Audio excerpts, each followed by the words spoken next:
नियम।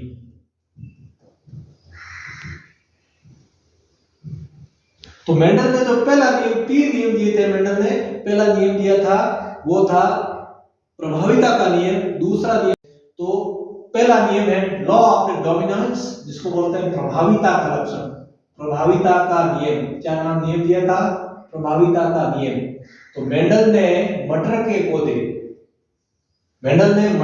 पौधे में एक, तो प्रभाविता का नियम ये था कि मेंडल ने मटर के पौधे, मेंडल ने एक लंबा प्रभावी लक्षण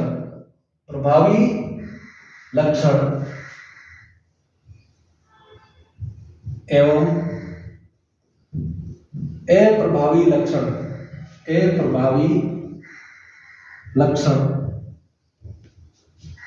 के मध्य क्रॉस करवाया।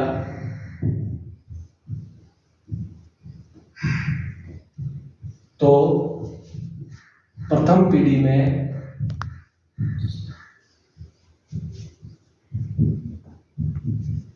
प्रभावी लक्षण ही प्रकट हुआ,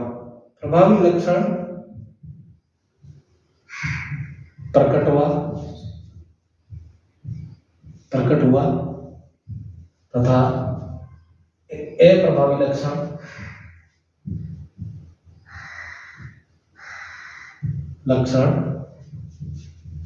प्रकट नहीं हुआ। तो ये जो नियम था, इसको समझने के लिए प्रभाविता के लिए मेंडल ने प्रभावी लक्षण एवं अप्रभावी लक्षणों के मध्य क्रॉस करवाया, संकरण करवाया। तो प्रथम पीढ़ी में केवल प्रभावी लक्षण प्रकट हुआ तथा अप्रभावी लक्षण प्रकट नहीं हुआ। मेंडल ने मटर के पौधे लिए। क्या, कौन से पौधे लिए? मटर के पौधे लिए। और मटर के पौधे लेकर के लंबे और मोने पौधे के मध्य क्रॉस करवाया। तो पहली पीढ़ी के अंदर जो लक्षण प्रकट हुआ वो था प्रभावी लक्षण। वो जो लक्षण प्रकट हुआ तो लंबापन था। लंबापन क्या हो गया? प्रभावी लक्षण। और बोनापन क्या हो गया? अप्रभावी लक्षण। तो लंबापन प्रभावी लक्षण था और बोनापन अप्रभावी लक्षण था। तो इसका यदि अपन पूरा इसको समझेंगे, तो इसका चित्र द्वारा समझेंगे, तो अपन देखते हैं कि इसको पूरा अपन समझने के लिए इसका पूरा चित्र देखते हैं। इसको चित्र के लिए अपन देखते हैं कि जैसे मेंडल ने ये टी और ये छोटा टी, ये शुद्ध लंबा मटर के पौधे, उद्यान मटर के पौधे शुद्ध लंबा। और ये बोना समयुग्मजी बोना, ये शुद्ध लंबा या समयुग्मजी लंबा, ये शुद्ध बोना मटर का पौधा लिया और इसके मध्य क्रॉस करवाया। तो प्रथम पीढ़ी के अंदर जो सभी प्रथम पीढ़ी, ये F1 पीढ़ी थी, उस पीढ़ी के अंदर सभी विषम युग्मजी लंबे पादप प्राप्त हुए। कैसे प्राप्त हुए? विषम युग्मजी लंबे पादप प्राप्त हुए। अर्थात इस नियम के अनुसार हम समझ सकते हैं कि प्रथम पीढ़ी के अंदर जो लंबापन था वो प्रभावी लक्षण है और बोनापन क्या है? अप्रभावी। इसको यदि हम इसके द्वारा भी समझ सके तो ये यदि इसको ये टी और ये टी, इसके मध्य क्रॉस करवाया, इसका इसके साथ करवाओ टी, ये इसके साथ कराओ टी, ये इसके साथ कराओ टी, ये इसके साथ कराओ ये टी। अब इसके मध्य अपने क्रॉस करवाया तो ये चारों के चारों जो पादप F1 पीढ़ी में प्राप्त हुए चारों पादप, ये सब विषम युग्मजी थे। क्या थे? ये विषम युग्मजी लंबे थे। तो प्रथम नियम ये कहता है कि जो प्रथम पीढ़ी के अंदर जो लक्षण मेंडल ने मटर के पौधे, एक लंबा पादप दूसरा बोना पादप लिया और उस पादप का क्रॉस करवाया, तो पहली पीढ़ी के अंदर संपूर्ण पादप जो प्राप्त हुए वो सभी पादप लंबे थे। इसलिए विषम युग्मजी लंबे थे ये। तो लंबापन प्रभावी लक्षण था और बोनापन क्या था? अप्रभावी लक्षण था। तो अपन ये मेंडल का प्रभाविता का नियम अपन इसमें बारे में समझा। द्वितीय नियम ये भी एक संकर संकरण पर आधारित है। इसको मेंडल का पृथक्करण का नियम या युग्मकों की शुद्धता का नियम, law of the segregation of the gametes इसको बोला जाता है। इसमें मेंडल ने इस नियम की जो परिभाषा है, इस नियम के अनुसार लक्षण कारक जो प्रथम पीढ़ी, जैसे अपने पहला नियम पढ़ा जिसमें एक प्रभावी अप्रभावी लक्षणों को यदि क्रॉस करवाया तो दूसरी पीढ़ी के अंदर केवल एक लक्षण प्रकट हुआ, लेकिन इस नियम के अनुसार लक्षण कारकों के प्रत्येक सजातीय जोड़े के दोनों कारक युग्मक बनाते समय पृथक पृथक हो जाते हैं और इनमें से केवल एक सदस्य कारक ही युग्मक में पहुंचता है। अर्थात इसमें एक जो प्रभावी और अप्रभावी लक्षण पास पास रहते हैं, लेकिन एक दूसरे को ये संदूषित नहीं करते।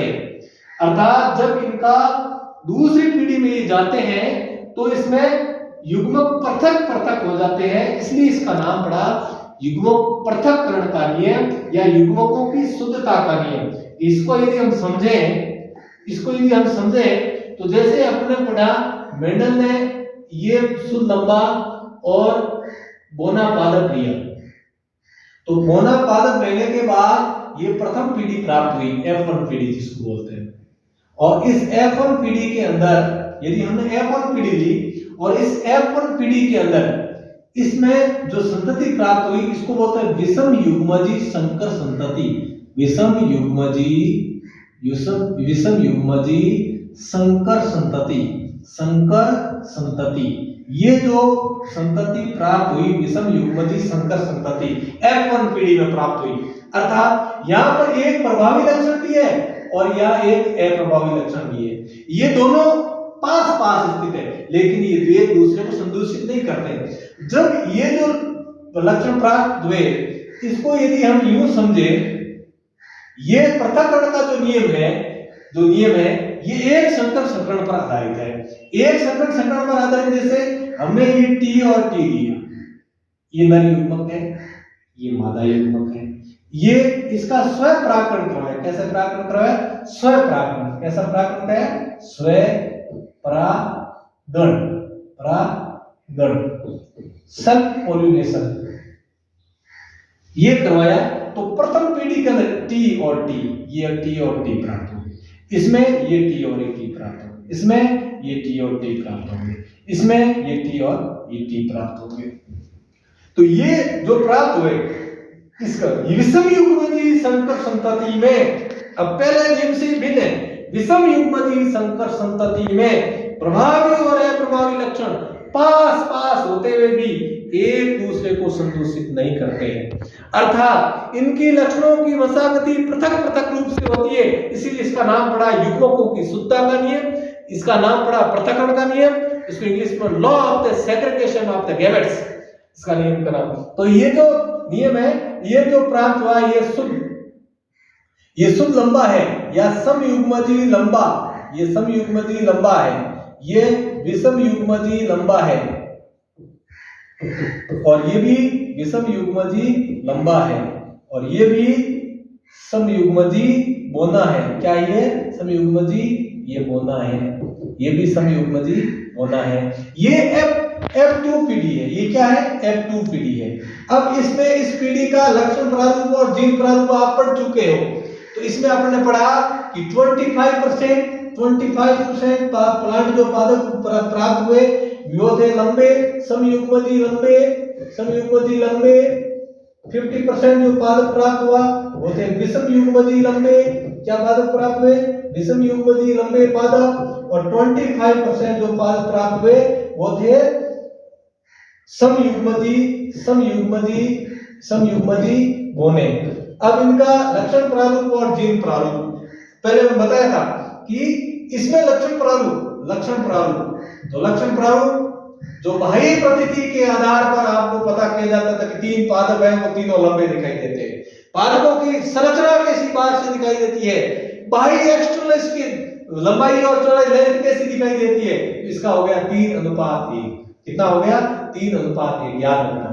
जीन प्रारूप जो जीनीय संरचना है, जीन का इसका प्रारूप कैसा है अंदर, तो इसमें देखो ये एक लंबा है, एक ये कितने हैं 2, ये कितने हैं 3, 1:2:1। तो ये जो आपने नियम पढ़ा वो था ये पूरा मेंडल ने मटर का लंबा पादप दिया, बोने दिया, पहली पीढ़ी में सभी विषम संकर पादप प्राप्त हुए, फिर इसका स्वयं परागण करवाया, क्या करवाया स्वयं परागण कराया। तो दूसरी पीढ़ी के अंदर एक पादप था वो संयुग्मजी लंबा था, 2 पादप थे वो विषम युग्मजी लंबे थे, और तीसरा पादप था वो समयुग्मजी बोना था। अगला जो अपना नियम है उसको पढ़ेंगे। मेंडल का तीसरा नियम है वो अलग है। मेंडल का तीसरा नियम है स्वतंत्र अपीवन का नियम। मेंडल का तृतीय नियम जो मेंडल का नियम स्वतंत्र अपीवन का नियम, क्या नाम है स्वतंत्र अपव्यूहन अपव्यूहन।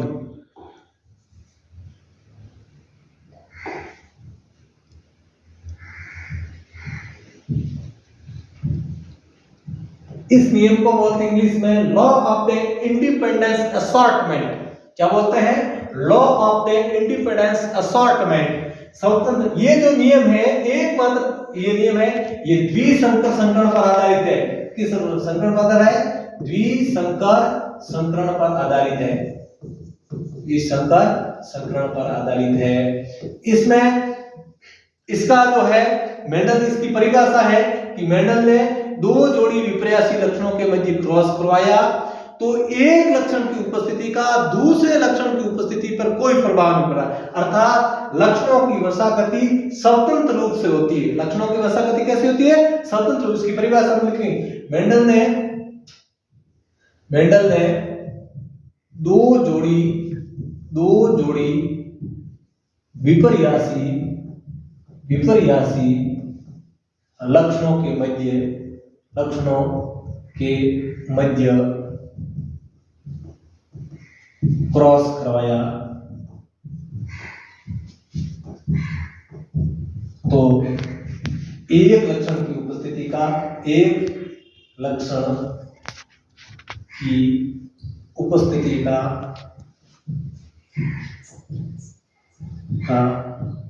दूसरे लक्षण पर कोई प्रभाव नहीं पड़ा, अर्थात लक्षणों की वसागति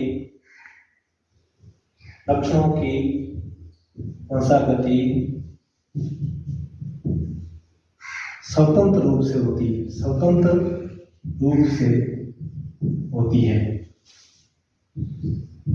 तो मेंडल ने दो प्रकार के जो पादप 2 जोड़ी लक्षण दिए गोल और पीले।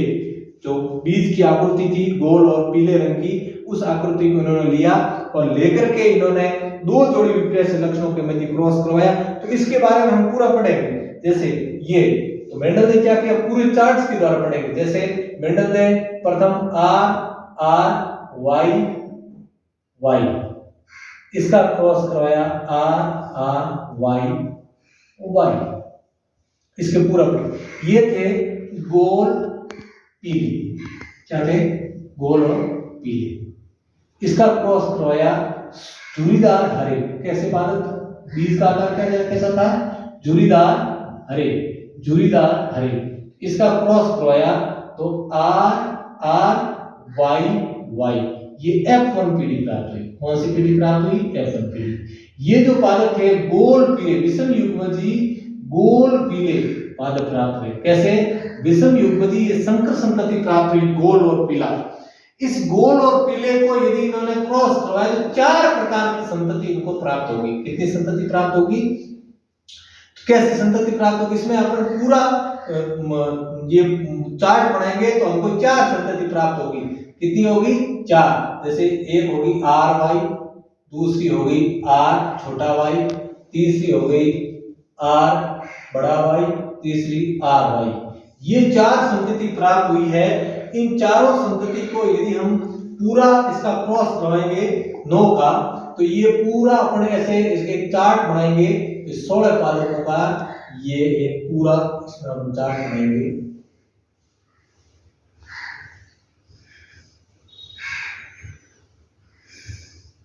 ये आर वाई, दूसरा था आर छोटा वाई, तीसरा था अपने आर बड़ा वाई छोटा, आर बड़ा वाई छोटा, चौथा था आर वाई, ये नर युग्मक, ये मादा युग्मक, ये आर वाई, ये आर छोटा वाई, ये आर बड़ा वाई, ये आर छोटा वाई। अब इनका आपने क्रॉस करवाया, क्रॉस करवाएंगे तो ये आ जाएगा आर आर वाई वाई, ये हो जाएगा आर आर वाई बड़ा वाई छोटा, ये हो गया आर वाई वाई बड़ा दोनों, ये आर वाई बड़ा वाई बड़ा, ये आर आर वाई वाई, ये हो गया आर आर वाई वाई, ये हो गया आर आर वाई वाई, ये हो गया आर आर वाई वाई, ये हो गया आर आर वाई वाई, ये हो गया आर आर वाई वाई, ये हो गया आर आर, ये बड़ा कैपिटल में, ये आर आर वाई बड़ा, ये वाई छोटा, फिर ये हो गया आर वाई छोटा, फिर आर छोटा वाई दोनों छोटे, फिर ये आर आर वाई बड़ा वाई छोटा, ये आर आर वाई वाई। इस प्रकार से ये पूरा पद, ये तो ऐसे अपन लिखते हैं तो ये गोल पीला हो गया, गोल पीला पूरा लिखूंगा तो बहुत समय लगेगा। ये भी गोल पीला है, ये भी गोल पीला है, ये भी गोल पीला है, ये भी गोल पीला है, ये गोल हरे है, ये गोल पीला है, ये भी गोल पीला है, ये लिख दिया मैंने गोल पीला, ये अशुद्ध है इसको, ये भी गोल पीला, ये भी गोल पीला, ये भी गोल पीला, गोल हरे, गोल पीला, गोल हरे, ये गोल पीला, गोल पीला, जुरीदार पीला, जुरीदार पीला,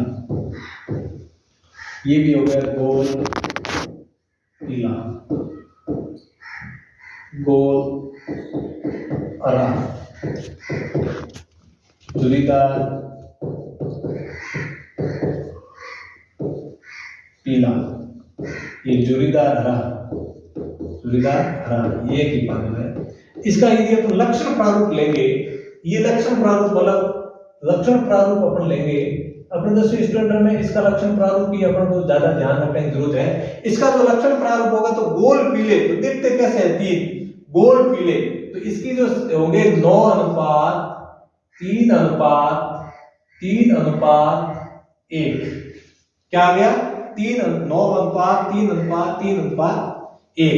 इसका जीन प्रारूप होगा, जीन प्रारूप होगा 1:2:2:4, फिर 1:2:1:1:1। इसके 9 के 4 डिवाइडेशन होंगे, 9 के कितने होंगे 4, 1:2:2:4 अनुपात, 1:2:1:1:1, 9 अनुपात, लक्षण प्रारूप है 9:3:3:1 और जीन प्रारूप है 1:2:2:4:1:2:1:2:4, 1:2:1:2:1, 12:24:12:1, ये होता है जीन प्रारूप। तो ये पूरा अपने तो वेंडल ने संपूर्ण का नियम दिया था, ये द्विसंकर संकरण पर आधारित है। किस पर आधारित है? द्विसंकर संकरण पर आधारित है, द्विसंकर संकरण पर आधारित है। किस पर आधारित है? द्विसंकर संकरण पर आधारित है ये पूरा। तो मेंडल ने गोल और पीले और गोल पीले और झुर्रीदार हरे पादपों को लिया तो इसमें इसका जो नियम ये कहता है कि एक लक्षण की उपस्थिति का दूसरे लक्षण की उपस्थिति पर कोई प्रभाव नहीं पड़ता है। तो उसके बाद मेंडल तो चले गए थे, 1824 में खत्म हो गए थे। तो 1800 लगभग 1900 के बाद में मेंडल के नियमों की पुनः खोज की थी। तो ऑस्ट्रिया के Hugo de Vries, Carl Correns और जर्मनी के इरिक वान सेरवे 3 वैज्ञानिक थे।